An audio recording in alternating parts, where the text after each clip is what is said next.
Welcome class. आज हम हिंदी के रचनात्मक लेखन भाग में से विज्ञापन लेखन का अभ्यास करेंगे।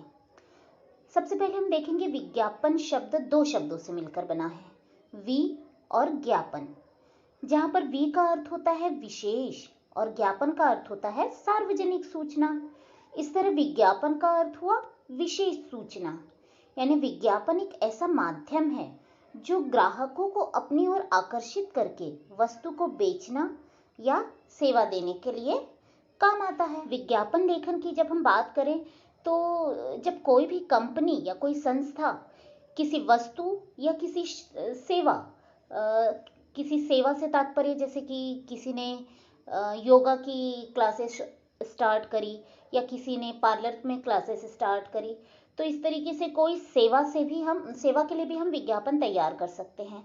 तो किसी कंपनी ने कोई वस्तु नहीं लाई, मार्केट में ला रही है, तो उसके पहले लोगों को मालूम होना चाहिए ना उस वस्तु के बारे में, उस थिंग्स के बारे में। तो उसके लिए विज्ञापन तैयार किया जाता है ना। तो इससे जो आम जनता है या सभी लोगों तक इस बात की सूचना पहुंच जाती है कि ये वस्तु अभी मार्केट में आने वाली है और इसकी ये विशेषता है, या इस प्रकार की सेवा ये संस्था देने वाली है और इससे हमें कौन कौन से फायदे हो सकते हैं। तो इस तरीके से विज्ञापन किसी भी वस्तु का एडवर्टाइजमेंट बोल सकते हैं ना। विज्ञापन का इंग्लिश अर्थ ही होता है एडवर्टाइजमेंट। तो किसी भी वस्तु या सेवा का एडवर्टाइजमेंट करना ही विज्ञापन लेखन होता है। इसे अब हम देखेंगे कि विज्ञापन का क्या महत्व है। तो इसके बहुत सारे महत्व हैं, जैसे नई वस्तुओं और सेवाओं की सूचना देना। दूसरा, उपभोक्ताओं के मन को प्रभावित करना है ना। कोई भी चीज जो परचेस करने वाला है, उपभोक्ता है, वो उसे परचेस करे, बिकॉज मार्केट में तो बहुत सारी चीजें हैं, पर जो विज्ञापन आया है या जो कंपनी विज्ञापन तैयार कर रही है वो उसी कंपनी का माल उपभोक्ता ले। तो इस तरीके से विज्ञापन का काम होता है उपभोक्ता के मन को प्रभावित करना। तीसरी चीज है उपभोक्ताओं में वस्तु के प्रति रुचि तथा विश्वास उत्पन्न करना, यानी कोई भी नई चीज हम खरीद रहे हैं तो उसके प्रति विश्वास भी तो होना चाहिए। तो इस तरीके से विज्ञापन तैयार किया जाता है ताकि उसमें लोगों का विश्वास उसके प्रति बढ़ जाए। किसी वस्तु की उपयोगिता एवं श्रेष्ठता बताते हुए उसकी ओर लोगों का ध्यान आकर्षित करना भी एक विशेष महत्व है। नेक्स्ट है कि विशेष छूट, यदि हम कोई ऑफर दे रहे हैं, छूट दे रहे हैं, सहूलियत दे रहे हैं, तो वो जानकारी भी उपभोक्ता को होनी चाहिए। तो इसलिए विज्ञापन में इसका भी जिक्र होना अनिवार्य होता है। इससे उस वस्तु की मांग में वृद्धि होती है, उसके जो रिक्वायरमेंट है वो बढ़ जाती है ना। विज्ञापन अन्य उत्पाद कंपनियों के उत्पादनों की तुलनात्मक जानकारी देता है ना। विज्ञापन में ये भी बताना पड़ता है कि अदर कंपनियों से हमारा जो प्रोडक्ट है वो किस तरीके से बेस्ट है ना। वस्तु और सेवा को अपनाने और उसे खरीदने की प्रेरणा देना। तो उस जो पर्टिकुलर विज्ञापन के द्वारा जिस कंपनी या जिस संस्था के बारे में बताया जाता है तो वो बेस्ट है, इसे समझाना ही विज्ञापन का सबसे बड़ा उद्देश्य होता है ना। तो साथ ही अब विज्ञापन लेखन की क्या क्या कसौटियां हैं, विज्ञापन किस तरीके से होना चाहिए। तो विज्ञापन कैसा होना चाहिए, आकर्षक होना चाहिए, प्रभावशाली होना चाहिए, विषय वस्तु की प्रमुख विशेषताओं पर आधारित होना चाहिए, है ना। रंग और चित्र को स्थान मिलना चाहिए उसमें, यानी चित्र कैसे रंगीन होने चाहिए। ब्लैक एंड व्हाइट टाइप के जो विज्ञापन होते हैं वो उतना आकर्षित नहीं कर पाते ना। और छोटा होना चाहिए, संक्षिप्त होना चाहिए और उस अपने उद्देश्य को पूर्ण कर सके, इस तरह का विज्ञापन होना चाहिए। साथ ही विज्ञापन लिखते समय हमको किन किन बातों का ध्यान रखना चाहिए। जब हम विज्ञापन को तैयार करते हैं तो उस समय हमें कौन कौन सी चीज़ों को ध्यान रखना चाहिए। सबसे पहले जिसका विज्ञापन है उसका प्रयोग बार बार करना चाहिए, है ना। इसे सुंदर ढंग से लिखना चाहिए, आकर्षक चित्र का प्रयोग होना चाहिए, इसके गुणों के बारे में अवश्य लिखना चाहिए, है ना। यानी विज्ञापन हम जिस वस्तु का कर रहे हैं उसके गुणों के बारे में जानकारी देना तो आवश्यक है। इसके प्रस्तुति में नयापन होना चाहिए, यानी प्रेजेंटेशन इसका बहुत अच्छा होना चाहिए विज्ञापन के द्वारा।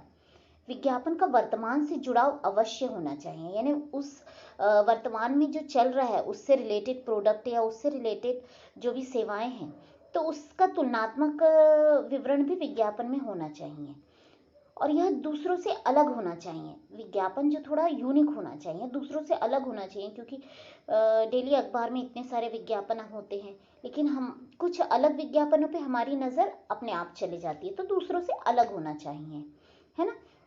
साथ ही विज्ञापन में यदि हम स्लोगन का प्रयोग करते हैं तो वो भी बहुत अच्छा होता है। ठीक है, अब इसके बाद हम देखेंगे कि विज्ञापन किस प्रकार से तैयार करना चाहिए।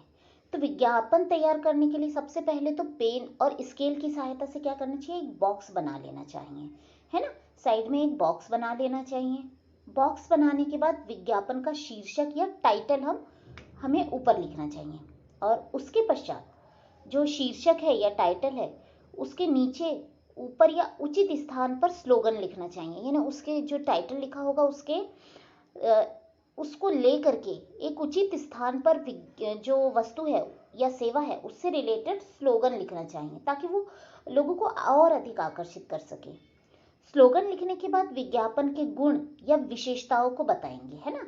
जो भी स्लोगन कंप्लीट हो गए, सबसे पहले बॉक्स बनाया, टाइटल लिखा, उसके बाद स्लोगन को एक सही स्थान पर लिखा, और उसके बाद जो उसकी विशेषताएं हैं, वस्तु की विशेषता हैं, वो लिखनी चाहिए। इसके बाद में जो बॉक्स हमने बनाया उसके एक साइड में दाएं अथवा बाएं स्थान पर चित्र बनाना चाहिए। चित्र हो सके तो रंगीन ही बनाए तो वो ज़्यादा आकर्षित करता है ना। उसके बाद विज्ञापन से संबंधित शीर्षक के दाएं अथवा बाएं या चित्र के पास ऑफर, छूट या जो भी रियायत हम दे रहे हैं संबंधित जो प्रोडक्ट है उसके तहत, उस रियायत या ऑफर को लिखना चाहिए और आकर्षक तरीके से लिखना चाहिए। और अंत में सरकारी विज्ञापन होने पर विज्ञापन देने वाले विभाग का नाम भी लिखते हुए लिखना पड़ता है ना। विज्ञापन कौन दे रहा है उसका नाम भी लिखना होता है, ठीक है। तो इस तरीके से आपको समझ ही आ गया होगा कि विज्ञापन किस तरह से बनाना है। यहाँ पर मैं आपको उदाहरण दूंगी कि विज्ञापन किस तरीके से बनाना है, वो आप देखेंगे तो आपको अच्छे से समझ आ जाएगा, है ना। अब जैसे रक्षक हेलमेट, यानी रक्षक कंपनी का हेलमेट बनाने वाली जो कंपनी है उसकी बिक्री बढ़ाने के लिए विज्ञापन यहाँ पर दिया गया है। अब सबसे पहले यहाँ पर हमने टाइटल डाला है रक्षक हेलमेट, जो बॉक्स बनाने के बाद, उसके बाद साइड में लिखा है स्लोगन की जगह यहाँ पर हमने धमाका धमाका, इस तरीके से लुभावनी शब्द का प्रयोग किया है ना। और उसके बाद हमने यहाँ पर क्या लिखा है कि मजबूत, हल्के, टिकाऊ, आकर्षक रंग एवं डिजाइन, यानी इसमें हमने क्या किया, वस्तु के गुणों का उल्लेख किया है ना। और उसके बाद में हमने चित्र बनाया, जो हेलमेट का चित्र है वो लगाया हुआ है, यहाँ पर एक आकर्षक चित्र बनाया है। उसके बाद उसमें ऑफर डाला है कि स्टॉक सीमित, यानी प्रेरक शब्द है ये, है ना।